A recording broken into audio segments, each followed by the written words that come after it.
നമ്മളിപ്പോൾ നിൽക്കുന്നത് നെടുങ്കണ്ടത്താണ്. നെടുങ്കണ്ടത്തെ നമ്മുടെ ഒരു സിന്തറ്റിക് ട്രാക്കിലാണ് നമ്മളിപ്പോൾ ഉള്ളത്. ഈ സ്റ്റേഡിയം സംസ്ഥാന കായിക യുവജന കാര്യാലയത്തിൻ്റെ കീഴിൽ നെടുങ്കണ്ടം ഗ്രാമപഞ്ചായത്താണ് ഈ സ്റ്റേഡിയത്തിൻ്റെ ചുമതലകൾ ഒക്കെ വഹിക്കുന്നത്. നമുക്കൊപ്പം ഒരു കോച്ചുണ്ട്. അങ്ങയുടെ പേര് റൈസൻ പി ജോസഫ്.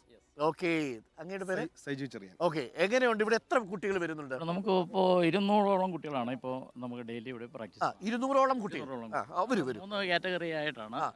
അതായത് ഫുട്ബോൾ ഉണ്ട്, അത്ലറ്റിക്സ് ഉണ്ട്, ജൂഡോ ഉണ്ട്, ക്രിക്കറ്റ് ഉണ്ട്. 4 ഇവന്റിലാണ് നമ്മളിപ്പോൾ ഇവിടെ പ്രാക്ടീസ്. ഈ 4 പേരിനും കോച്ച് ചെയ്യാൻ ആൾക്കാർ? തീർച്ചയായിട്ടും അതിന് പ്രത്യേകം സെപ്പറേറ്റ് കോച്ചസ് ഉണ്ട്. ഇത് എന്ന് മുതൽ തുടങ്ങി? ഇപ്പോൾ ഞങ്ങൾ 1-ാം തീയതി ആരംഭിച്ചതാണ്.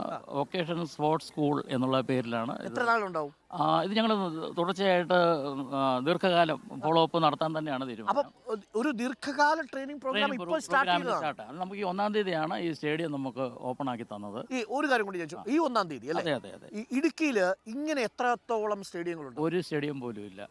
ഈ സ്റ്റേഡിയത്തിൻ്റെ ഒരു പ്രത്യേകത എന്ന് പറയുന്നത് ഇത് ഒരു ഹൈ ആൾട്ടിറ്റ്യൂഡ് സ്റ്റേഡിയമാണ്. മൂന്നാറിലുള്ള ഹൈ ആൾട്ടിറ്റ്യൂഡ് നമുക്കൊരു ട്രെയിനിങ് സെൻറ്റർ ഉണ്ടെങ്കിലും നമുക്ക് അവിടെ സിന്തറ്റിക് ട്രാക്കുകളില്ല. അവിടെ മൂന്നാറിലുള്ള ഹൈ ആൾട്ടിറ്റ്യൂഡ് സ്റ്റേഡിയത്തിൽ സിന്തറ്റിക് ട്രാക്ക് ഇല്ല. ഇതിൻ്റെ ഹൈറ്റിലുള്ള ഒരു സ്റ്റേഡിയം നമ്മുടെ സൗത്ത് ഇന്ത്യയിലും ഇല്ല. അപ്പോൾ ഈ സൗത്ത് ഇന്ത്യയിലെ ഏറ്റവും ഉയരം കൂടിയ സ്ഥലത്തുള്ള യഥാർത്ഥത്തിൽ ഒരുപാട് കായിക താരങ്ങൾ ഇതിനകത്തൊക്കെ ഒരുപാട് മിടുക്കന്മാരുണ്ടാവും. അല്ല, ഇത് മാർബേസിലിൻ്റെ ഒരു ടീം ഇതിനകത്ത് ഓൾറെഡി ഉണ്ട്. മാർബേസിൽ സ്കൂളിൽ നിന്ന് അവർ 2 മാസത്തേക്ക് കോച്ചിങ്ങിനായിട്ട് വന്നിട്ടുണ്ട്.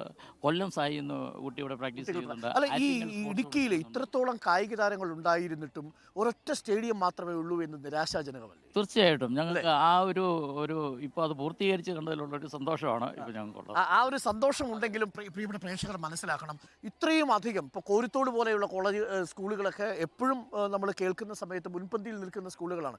ഹൈ ആൾട്ടിറ്റ്യൂഡ് പ്രദേശങ്ങളിൽ കായിക താരങ്ങളുടെ കായികക്ഷമത വർദ്ധിപ്പിക്കാൻ കഴിയുന്ന സ്റ്റേഡിയങ്ങൾ നമുക്കില്ല എന്നതാണ് നമ്മളെ ഏറ്റവും കൂടുതൽ ബുദ്ധിമുട്ടിലാക്കുന്നതും സങ്കടപ്പെടുത്തുന്നതും. ഇടുക്കി പോലൊരു ജില്ലയിൽ പോലും ഇത്തരത്തിലുള്ള സൗകര്യങ്ങളുള്ള ഒരേ ഒരു സ്റ്റേഡിയം മാത്രമേ ഉള്ളൂ എന്നതാണ്. ആ സ്റ്റേഡിയത്തിലാണ് നമ്മളിപ്പോൾ നിൽക്കുന്നത്. അത് നെടുങ്കണ്ടം ഗ്രാമപഞ്ചായത്താണ് അതിപ്പോൾ പരിപാലിച്ചു കൊണ്ടിരിക്കുന്നത്.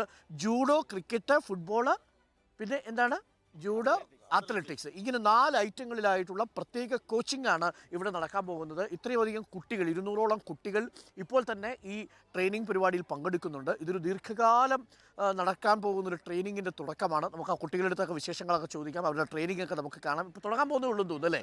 എത്ര മണിക്ക് തുടങ്ങും? 7 മണി മുതൽ 9 മണി വരെയാണ് ട്രെയിനിങ്. പക്ഷേ നല്ല ചൂടുണ്ട് അല്ലേ കുറച്ച് കഴിയുമ്പോൾ? എന്തായാലും ഇത് നമ്മുടെ ഹൈ റേഞ്ചിനെ സംബന്ധിച്ച് നമ്മുടെ ലോ റേഞ്ചിൽ താഴേക്ക് പോകുമ്പോഴത്തേക്കും 2 മണിക്കൂർ പ്രാക്ടീസ് ചെയ്യുമ്പോൾ കായിക താരങ്ങൾക്ക് ക്ഷീണം ഉണ്ടാവും. നമ്മുടെ ഇവിടെ സംബന്ധിച്ച് സെൻട്രലൈസ്ഡ് AC ആണ്. ഇത് മറ്റൊരു പ്രത്യേകത, പൊല്യൂഷൻ ഇല്ല. ഇന്ത്യയിലെ പൊല്യൂഷൻ ഇല്ലാതെ കായിക താരങ്ങൾക്ക് ഏറ്റവും ചെലവ് കുറഞ്ഞ രീതിയിൽ പ്രാക്ടീസ് ചെയ്യാൻ പറ്റുന്ന ഏറ്റവും നല്ല സ്റ്റേഡിയമാണ് ഇത്. സത്യം പറഞ്ഞാൽ ഒരു പരിശീലന കളരിയായി, ഒളിമ്പ്യന്മാരുടെ പരിശീലന കളരിയായിട്ട് ഈ സ്റ്റേഡിയം മാറുന്ന യാതൊരു സംശയമില്ലാത്ത കാര്യമാണ്. ശരിക്കും പറഞ്ഞാൽ ഇവിടെ നിന്നൊക്കെ പോകുന്ന ജനപ്രതിനിധികളോട് നമുക്ക് പറയാനുള്ളത്, നിങ്ങളൊക്കെ എന്താണ് യഥാർത്ഥത്തിൽ ചെയ്യുന്നത്? ഇതേപോലുള്ള നാടിന് വേണ്ടുന്ന ചെറിയ ചെറിയ സ്പോർട്സ് ഹബ്ബുകൾ, ചെറിയ ചെറിയ സ്പോർട്സ് ട്രെയിനിങ് സെൻറ്ററുകൾ, ഹൈ ആൾട്ടിറ്റ്യൂഡിലുള്ള ഇത്തരം സിന്തറ്റിക് സ്റ്റേഡിയങ്ങൾ, ഇതേപോലുള്ള കുഞ്ഞു കായിക താരങ്ങളെ കൊണ്ടുവരാൻ പറ്റുന്നതെങ്കിൽ അവരുടെ രക്ഷിതാക്കൾ എന്ത് റിസ്ക്കും എടുക്കും ഇത്തരം സ്ഥലങ്ങളിലേക്ക് കുട്ടികളെ സൗജന്യമായിട്ട് പരിശീലിപ്പിക്കുന്നതിൻ്റെ ഭാഗമായി കൊണ്ടെത്തിക്കാൻ. ഇതൊക്കെ ചെയ്യാതിരുന്നു എന്നതാണ് നിങ്ങൾ ഈ നാടിനോട് ചെയ്ത ഏറ്റവും വലിയ പാതകം. പക്ഷേ എങ്കിലും ഇപ്പോൾ ഒരെണ്ണം നമുക്കുണ്ടായി, അതിൽ നമുക്ക് സന്തോഷിക്കാം.